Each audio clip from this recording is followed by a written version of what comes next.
Big news from Mackie. Now, we have a big update to talk about, and we finally find out what that RJ45 port on the back is used for. You're going to want to stay tuned for that, so let's dig in.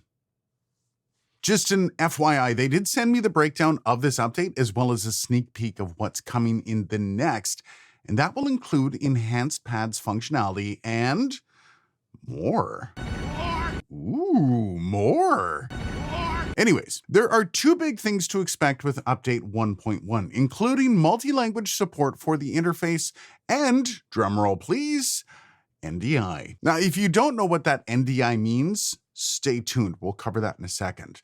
But for our audio brethren that don't speak English, the latest update expands to include Chinese, Japanese, Korean, French, German, Italian, Spanish, and Brazilian Portuguese. It's very cool, and I suspect that list is going to grow with future updates, especially if the unit becomes available in other areas.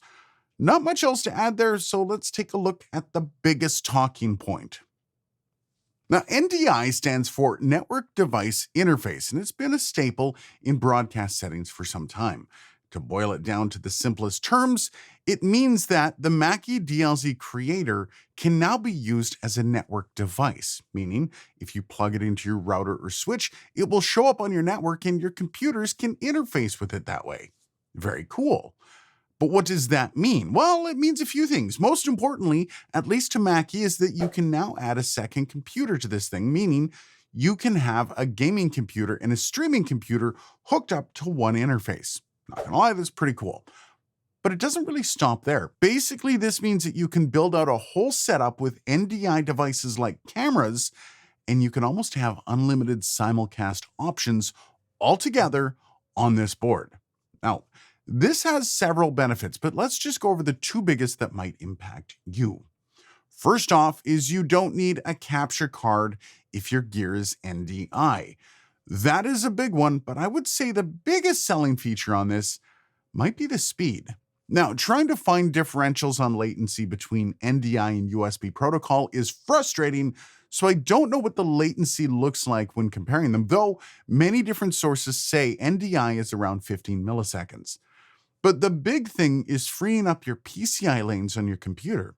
You see, your computer has a limit to how much information can be jammed through the USB ports. And when you're doing all the things like streaming and gaming with the cherry on top being the 300 Chrome tabs open up in the background, well, this might be some of your issues. But when you're utilizing NDI with your gear, that's much less of an issue, except those Chrome tabs. Stop it, you monster. Now, when you let the network do all the heavy lifting of data transfers, you should find a smoother experience for your computer, especially if you're running a laptop like me, and it gets jammed up real quick when plugging in an interface that's USB 3.0. But outside of gamers, there's a ton of cool options here. Do you want your podcast to have 4 video feeds and synced audio? Sure, I mean, you'll have to buy the cameras, but yeah, you can do that without all the other stuff.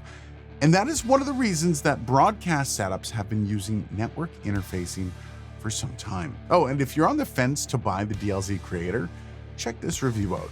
Might help you out.